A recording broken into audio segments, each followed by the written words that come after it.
You are listening to an American Free Press podcast. Joining me on the line is Colin Flaherty, the author of White Girl Bleed a Lot, The Return of Racial Violence and How the Media Ignore It. Colin, thanks for joining us today. Happy to be here. Colin, I want to talk about this book. I read the whole thing, and it's pretty amazing. But before I do, for the benefit of the listeners, I just want to read from the book in Chapter 42 about the author, because I think it's important that they know who Colin Flaherty is. Colin Flaherty is an award-winning writer whose work has been published in more than 1,000 places around the globe, including the New York Times, Los Angeles Times, Boston Globe, Miami Herald, Washington Post, Bloomberg, Businessweek, Time Magazine, and others. He is a former speechwriter for the former chair of the U.S. Commission on Civil Rights, and also the author of Redwood to Deadwood, a 53-year-old dude hitchhikes across America again. He's also a two-time winner of a Washington Post award for spy novelists, and also, as a reporter, he won more than 40 journalism awards, including Best Investigative from the Society of Professional Journalists in San Diego, for a story that resulted in the release of an unjustly convicted black man from prison. And you live in Wilmington, Delaware, where you do a radio talk show on WDEL radio with your brother. Colin, I know that was a mouthful, but I thought it was important that the listener should hear that. I'm very interested in this story that you did, this investigative piece of journalism you did that resulted in the release of this unjustly convicted black man from prison. Can you tell the listeners a little bit about that? Well, he sent my editor of a magazine where I was working a letter saying he didn't do it, and even the judge said the main witness against him was lying. He was convicted of trying to kill his white girlfriend. I said, that can't be true. So I'm going to get this letter, and I'm going to do a story about how people in prison try to lie their way out of prison. So I got the letter, I looked at the transcript, and what he said was true. So I started looking at the whole story. I re-examined all the evidence, found new evidence, new witnesses, and it turned out that the woman who accused him of trying to kill her, she had done the same thing to another guy 1 year before, and it never happened. So really what you have to do in these circumstances, you go to the person that owns the magazine and you go, yeah, if this story's wrong, you lose your magazine. Because it's like the reporter versus the judge, the jury, the prosecutor, everybody in the system. It's like 1 on 40. I did the story, showed what was going on, and he got out. It was on court TV. It was a big deal. Are you still in touch with that fellow? They sent me a Christmas card. The Christmas card says, Colin, if not for you, I wouldn't have a Christmas. You know, when you're in a state prison, that's the worst place you can be. Wow. Now, the book, White Girl Bleed a Lot, I was interested in this when I first came across it online because of my experience looking at the news every day and all the websites that I do and what I noticed. Funny, with topics like this that are politically incorrect, for me anyway, when I do the research and I notice a pattern, it's tough to find somebody to corroborate what you're thinking, and you begin to believe you might be going a little crazy or going down the wrong path. But in fact, there is, as the subheading says, the return of racial violence to America. There is a return of racial violence to America, isn't there? There's a return of racial violence, and the media ignore it. Really, the book's about two things, the violence and the press. What was it that inspired you to write this book? Well, my brother and I were doing this talk show, and so we came across a story about an incident in a high school in South Philadelphia, a black high school where maybe 10% Asian students were being beaten up every day for years. And they went to the administration and they said, what is this? And they said, oh, you're imagining it. And so finally, there was a federal investigation and they made them, reverse things. And then I started noticing all these other things happening with kind of the same thing. There were riots and mob violence in Philadelphia that people were just looking at and going, oh, this isn't anything. And I said, well, if you look at YouTube, all those people are black. That looks like a race riot to me. And I showed it to other reporters. And they would go, no, that's not a race riot. Then it kept happening over and over and over until finally I've documented in my latest edition. We've got more than 500 examples of racial mob violence against everybody, really. White people, Asian people, gay people, women, anybody who's kind of weak and the predators can take advantage of. And so I just noticed it was happening all over the place in places you wouldn't expect it. So I thought, you know what, people got to know about this. And so that's why I wrote the book. Okay, and when was that? What month and year that you and your brother first uncovered this? I first started looking into this 2 years ago, probably published the first edition of the book. 1 year ago, I published the latest edition about 3 months ago, and WND.com is going to publish the next edition this summer. They're going to make a big deal out of it, I am told.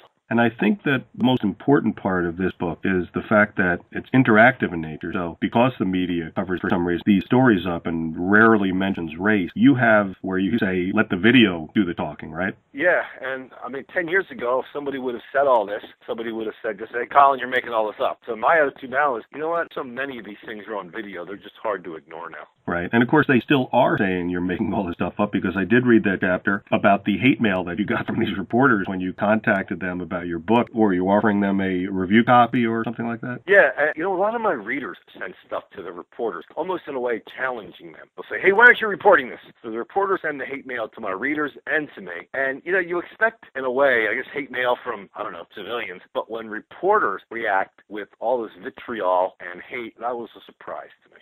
Why do you think that is? Oh, man, you know, this book to me raises so many questions. And the only question the book answers is this. Is that happening? And the answer is yes.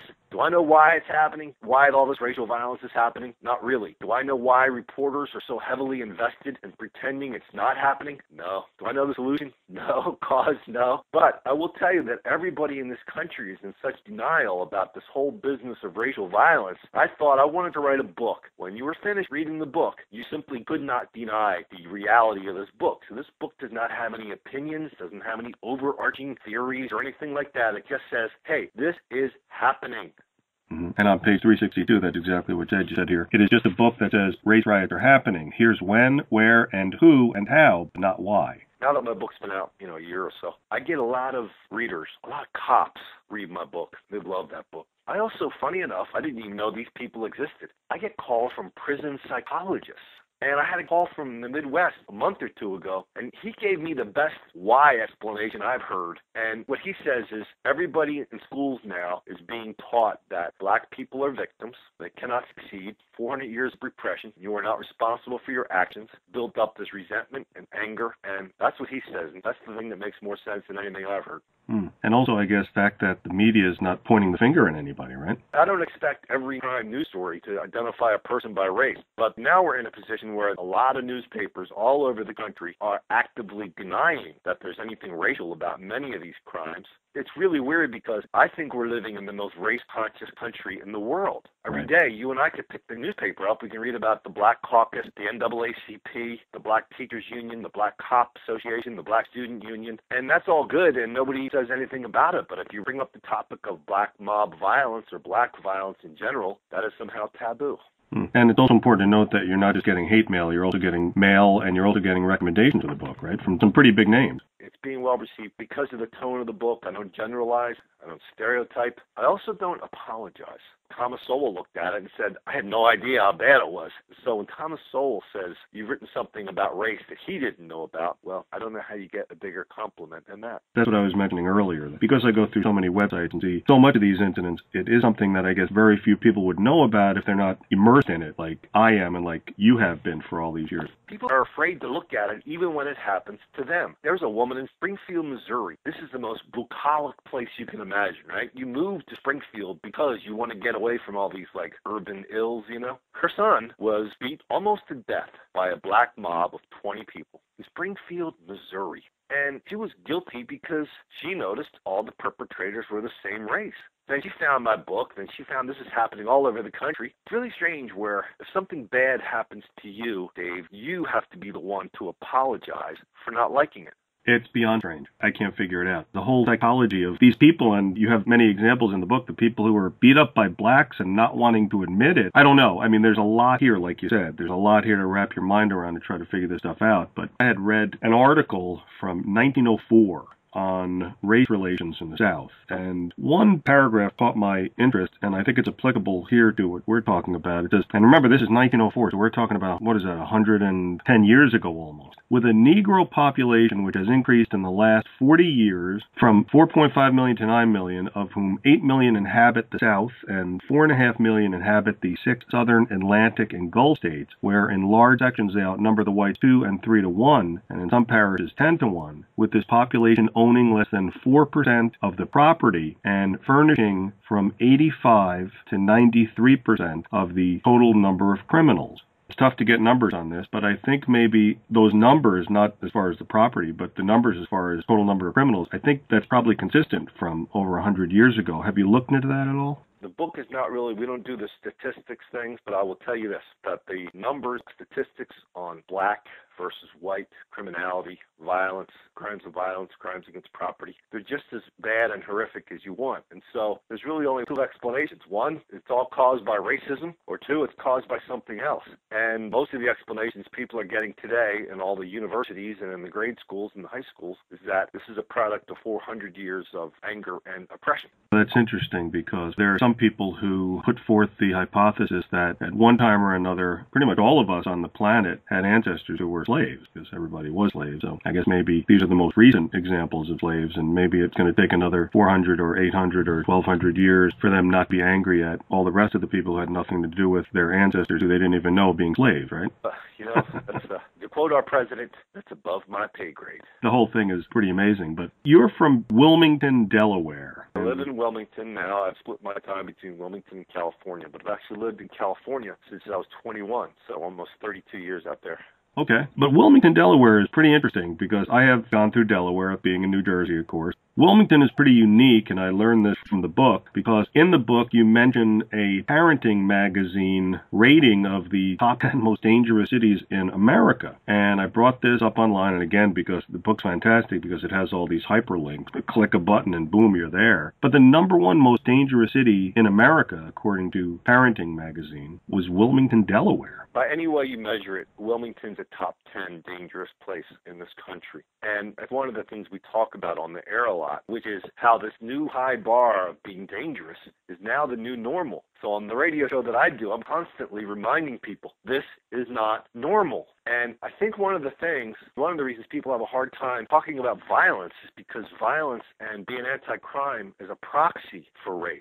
And to say you're against crime is to somehow take on some kind of racist kind of thing. I don't have any other way to explain why people are so accepting of crime in this little town. Very strange. The demographics are important in Wilmington. As of the 2010 census, Wilmington is 58% black and about 28% non-Hispanic white. And, of course, a smattering of other races. But anybody could go to Wikipedia and take a look at any town and the demographics and try to draw their own conclusions. But do you think that the numbers have something to do with the fact that Wilmington is one of the top 10 or maybe even one of the top 3 most dangerous cities in the United States of America? Well, that's a good question, and I don't know a good answer to that other than there's a lot of stuff going on here in Wilmington, Camden, Philly, all these places where you would expect it, and places like Wilmington, Philly, and Camden, places where you wouldn't expect it. Peoria, Illinois. Even the more interesting stuff now is that, okay, so you have a place like Wilmington with lots of poor people, lots of black people, and everybody says, okay, well, that's just the way it is there. That's Wilmington. That's Camden. It's Philadelphia. That's the way it is. What about Peoria, Illinois? What about Indianapolis? What about Minneapolis,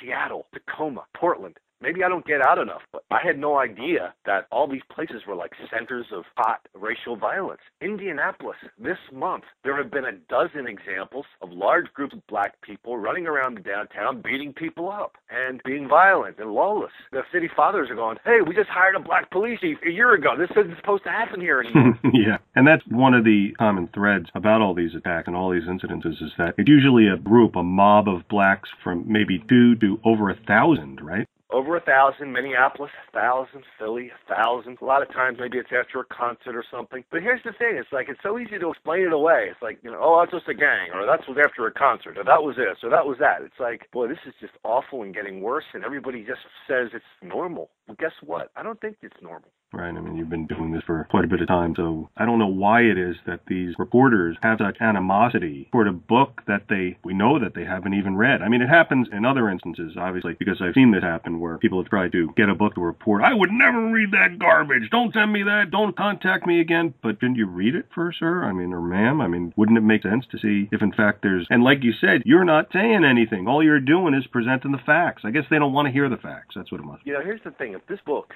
is so wrong, this book is so stupid, it should be very easy to just flick it off and point out where I'm wrong. Still waiting for the first one to do that. Right. And that's what I was going to ask you. Has anybody come forward to refute what you're stating here? No, because everybody mixes up calling me names with refuting what I'm saying. The only thing that people can refute is me to say, like, for example, I just said there were a dozen examples of black mob violence in Indianapolis in January. If somebody came to me and said, Colin, there was only 11, or Colin, you missed 2, there were 14, that's what I worry about. It's not like these things are defined somewhere anyway. But the only thing I'm concerned about is getting my facts correct. Now, when people say, Colin, there was 5 Italian people at a wedding last week got into a fight, why didn't you do a story about that? And, my attitude is like, if there are large numbers of unreported hate crimes going on that white people are committing against other people, I'll write that book in a heartbeat. I'll make $1 gajillion on that book. But you can get some clown in the backwoods of Idaho throwing bacon at a mosque.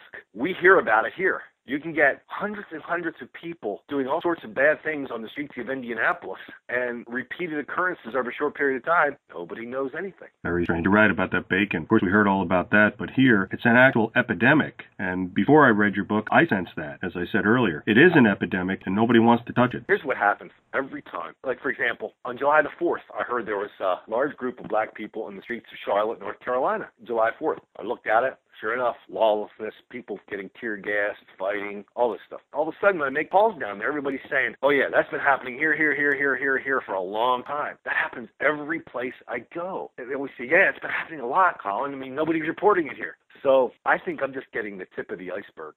And obviously these reporters are just following the cue of the people that sign their paycheck. I mean, that seems to be an irrefutable point here. But do you think that the entities and the families that own most of the mainstream media in the United States have anything to do with this blackout on reporting what's happening? I can tell the differences in coverage. For example, Gannett is a pretty liberal paper, and you can tell a Gannett paper from their coverage right away on these things. Nothing going on. My only experience with newspapers is not with the people who own them, it's with the people who work for them. And so to anybody listening to this show, I would ask, if you've never met a reporter or spent any time with reporters, I mean, I teach reporters, I lecture to them at the University of California, and if you've never spent any time with them, here's what they're like. Think of the most liberal person you know. That's the average reporter. That's just what they're like. I mean, that's the rule. They're all like that. They come out of central casting. A lot of them are concerned less with what is true and false, a lot more concerned with what is good and bad. And they're very hung up on the good and bad, and they ignore the true and false. Strange. You called them squirrely in the book. Oh, man, reporters are so squirrely. It's unbelievable. And you're one, right? You're being attacked by some interesting people. One of my favorite groups is the Southern Poverty Law Center. They masquerade as being some kind of an authority on the word hate. They have these hate maps and hate groups, and of course they get to define the word hate. And I saw this article here from October last year, WorldNet Daily now peddling white nationalism. In addition to its usual anti-Muslim propaganda, the site is now focusing on skyrocketing black and white violence. Of course, I read the entire article, and again, they said nothing about the facts. They said nothing, really, which is incredible because it's kind of a long article. To say nothing in the article is pretty amazing. That's quite a talent. But besides the Southern Poverty Law Center, anybody else coming after you? One of the big names? George Soros has people that work for his groups that write about my articles every time they come out. But they just stick a label on it and they sit around and snicker. But I don't fear the labels. I just fear not getting my facts right. And nobody ever touches me on that. So I'm good with all that. What would happen as an author, as a reporter? What would happen if you put in the wrong fact? Could you be sued? You always have to show two things. You have to show malice aforethought, and you also have to show some damages. So I could say you were a no-good SOB, but then you'd have to go trot some people out to go, because Colin said I was a no-good SOB, my business went down. Here's another story that people don't know. Newspapers and TV stations get sued all the time. The insurance companies settle it. For example, there's a newspaper in North County, San Diego. The guy started the paper because a reporter at a small newspaper in San Diego wrote a story about his business, and it said, parenthetically, who filed bankruptcy 5 years ago. Those 5 words cost that newspaper's insurance company like $400,000. Wow. He used it to start a newspaper. Another lesson in journalism law, truth is the ultimate defense. Fortunately, here in the United States, but there are some countries where truth is no defense. It's pretty amazing. But you grew up in Wilmington, Delaware, as I read on your site. At that time, was the percentage of blacks to whites the way it is now, or was it a little different? From the part of Wilmington I live in, which is older part of Wilmington, it was the classic East Coast city, went from being white, ethnic, to minority almost overnight. There were lots of conflicts, lots of fights. And it's just a whole different place now, which is okay. It's different. I mean, places change. I didn't have any reason to think it was always going to stay the same. But if somebody wanted to tell me it was better, I would have to say, well, that's worth talking about. Right, just throw your book at them. Colin, in that chapter that talked about the replies you got from these fantastic reporters across the country, one was particularly fascinating. This fella from Chicago, Ravi Baikwal, is that how you say his name? That's close enough. All you were trying to do was apprise Ravi of your book and see if there was some interest, and he really went after you, didn't he? I think sometimes you catch people on bad days, but when you write a book, sometimes you can just write a little note to reporters around the country going, hey, I'm going to be in your town talking about this, so if you think it's interesting, because I got a big chapter on Chicago, I'd be happy to talk to you about it too. And he wrote back, calling me all sorts of nasty names, and I don't respond in anger anymore. I'm kind of past that. I actually try to respond in patience. I try to walk the person through what their anger is and what that really means. Everybody's so angry and so uptight about this topic. It kind of shows how powerful and how bad it really is. So he just didn't want to hear it. He just thought I was a bad person for thinking that crime had any racial basis whatsoever, that black mob violence was doing bad things in Chicago. And there it is. And Chicago, of course, if any listeners don't have their head buried under the sand, then they could find out about Chicago. Chicago is erupting in murders and violence, isn't it? Chicago's weird. They have a new chief of police there that Rahm Emanuel brought in. So one of his first days on the job, he goes to a black church, and he goes, I'll tell you why we have so much violence in this town. Sarah Palin. I don't even like saying that because it sounds so stupid, but you got the link to the video. And a few months later, he found somebody else to blame. He blames the Pilgrims. Oh, boy. And there's a lot of explaining, a lot of blame shifting, a lot of shrugging your shoulders, a lot of everything except there's some bad stuff going on out there. Unbelievable. For me, anyway, I like to approach things with an open mind, and I'll hear anything. Remember the saying that we learned growing up here in the United States, right? Sticks and stones, right? If you say something to me that's not true, I will tell you why it's not true. Not that you're a bad person for saying it. Exactly. Any threats against you? 2 threats, one on the air and one during the commercial break. So at the commercial break, when my brother and I do a radio show, we had the former president of the NAACP in Delaware on. I brought him on to talk about this topic. And during the commercial, he goes, man, you're lucky it's me here. If this was somebody else, they probably would have punched you in the face by now. Wow. You know, I'm a big guy. I do not give people the vibe that they're free to do whatever they want to me. Just the opposite, really. And in Chicago, we're on the big talker in Chicago. I think it was called WGN. And I'm sitting there talking about black mob violence. And sure enough, the other guy they brought on who had not read the book, I mean, within 5 minutes, he was threatening to beat me up because of what I said in the book. So it was like, well, that's ironic. He didn't read the book. No. How about hate email? I get a lot of cuss words. I don't mind it from the public. I'm just always surprised when I get it from reporters. I mean, that's the astonishing part. Amazing. How's the book doing? Oh, it's doing great. I'm getting a lot of good attention. I think, again, people like it that there's somebody out there who can talk about this without sounding like you're a member of the Ku Klux Klan or the Nazi Party or something. One thing I learned from writing this book is how vast and how many nooks and crannies are in the internet. There's a lot of people out there with a lot of crazy ideas. So they're out there, and the book's doing very well. Get good reviews. I do a lot of radio interviews. A lot of people write about it online. And WND's when they publish it this summer, they're expecting some pretty big things out of it as well. Cool. Yeah, it is pretty amazing because it's about 400 pages, at least my copy, the 5th edition. And the ebook, it's a little bit more. I think it's 407. But it's pretty amazing because it is very clear. You do not in one instance, not one that I found, and I read the whole thing, not in one instance do you ever state an opinion. My only opinion is, shouldn't we pay attention to this? Right. Here's a book with nothing but facts and video. How could people react so violently to that? That's what I don't understand. And I know you don't understand it. The psychiatrists say we are only as sick as our secrets. And if there's anything we're more secretive about in this country than race and racial violence, I don't know what that is. And I see that all the time. People have these secret and unexamined attitudes, good and bad. It's very intense that they never express. So when they do express them, they come out in a really weird way. Strange. You stumbled on a hornet's nest here, my friend. Yeah, it is a hornet's nest. That's why I wrote the book. Thought it was something people needed to know about. So kind of gratified that a lot of people are getting something out of it. Cops force this book on people. I can understand that because they know what happens out there in the trenches. And they're probably very frustrated about what they're told to do and how they're told to respond, I would imagine. A lot of cops in Chicago read this book. Yeah. Listeners, if they want to pick up a copy, where's the best place for them to go? Amazon's pretty good. You can go to my website, whitegirlbleedalot.com. That'll direct you right to Amazon. Or you can just get it for your ebook. That way you can get the links live when you read it. Or if you get the paperback, the links are at my website, so you can just kind of follow along with it. There's a lot of links. A lot of links. Tell me about it. You know, I'm telling you, I'm getting sick of seeing these. I see them every day now. I'm kind of getting sick of it, to tell you the truth. You mean the violence? Yeah. Yeah, I am too. I got sick of it a while It's ago. unbelievable. I know. First I was shocked and I was angry. I even a few times, because of the insensible violence, I found myself raising my voice and screaming at the computer a few times, and that has stopped, fortunately. But I'm at the point where I'm kind of a little numb to it. How about you? Well, here's the place where I think you and I probably get the most upset.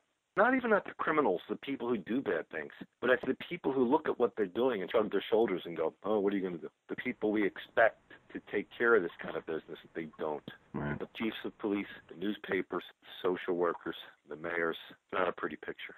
No, and I wanted to mention this earlier, I think that probably a lot of that has to do with the towns themselves. They don't want to bring bad press to them, right? Like Indianapolis. Indianapolis built this beautiful downtown mall in the 90s. It's one of these places where, you go to a convention or you stay at a hotel and you have all these covered walkways to this multi-story mall, right? Beautiful. Well, the black mob violence is destroying the mall. Nordstrom left last year. A bunch of other people are leaving. And they're freaking out because everything they dreamed of is disappearing now. This is happening in all these cities. Everybody's afraid to have this conversation you and I are having right now. If you and I are booking a convention and we get an article saying it's not safe for our delegates to go to downtown Indianapolis, are you and I going to call the people in Indianapolis and going, what's up with black mob violence? No. You're just going to go somewhere where they are safe. Right, exactly. And maybe that's good. Maybe this is going to bring this to the attention of the public, and they're going to have to address it. That will happen, of course. You're in the vanguard here. You're a pioneer, and of course, pioneers are the ones with the arrows in their backs, right? I'm not worried about it. I'm fortified. Let the listeners know why you picked White Girl Bleed a Lot for the title. White Girl Bleed a Lot, the title of the book comes from an incident in Milwaukee, another hotbed of racial violence. I had no idea. Really nasty stuff going on in Milwaukee. July the 4th, 50 to 100 black people stormed into a grocery store, stole a bunch of stuff, took off 2 blocks away. They meet up with 10 to 15 white kids and beat the tar out of them. At one point, the first part's on video. A black woman is standing over a white woman. She's motioning to her friends, pointing down at the ground, saying, "White girl bleed a lot." They all laughed. Yeah, it's pretty funny. And just like that, white girl bleed a lot, not something like, hey, that white girl is bleeding a lot. No, white girl bleed a lot. Yeah. And you know what? Like you have, I've seen so many videos of this activity, this violence. And it's really inappropriate, I think, for people to not look at this for what it is. You have a lot of black people, many of them with their shirts off, if the climate is applicable for that, and a lot of them with phones in their hands, a lot of them with their pants halfway down their butts. The way they're talking is not even English. It's in a way, in a manner that's almost alien to someone who has been brought up in the United States, at least through the educational system. And isn't that enough for people to say something's wrong? I mean, you've seen the videos where they're saying whatever they're saying, or the rap music, it always has the curse words in it and talking about violence. I mean, doesn't it go deeper than just people having an opinion not to, for some reason, bring the facts to their audiences? What you just said is so important, so huge, so penetrating. I don't think anybody wants to deal with that, especially the reporter types and the mayor types, editor types, because what you just said and what the book about makes one statement and asks one question. For the last 50 years, you've been folding, bending, mutilating, spindling the black family through every kind of crazy social program and housing program you can imagine. We have affirmative action. We have racial quotas. We have protected minorities. When they try to get a job at a city government, you are declared a protected minority. This book asks the question, how is that working out for you? And you know what? I've never had an answer to that question. And you're not going to get it. Colin Flaherty, the author of White Girl Bleed a Lot, The Return of Racial Violence and How the Media Ignore It. I want to thank you so much for the time you spent explaining all this to the listeners, and looking forward to speaking to you again, perhaps when the 6th edition comes out, and hearing about all the other nonsense that occurs, all the reporters who send you hate mail, or all of the threats you get, or all the other reasons that people are giving not to hear about these facts. Thanks, Colin. Thank you, Dave.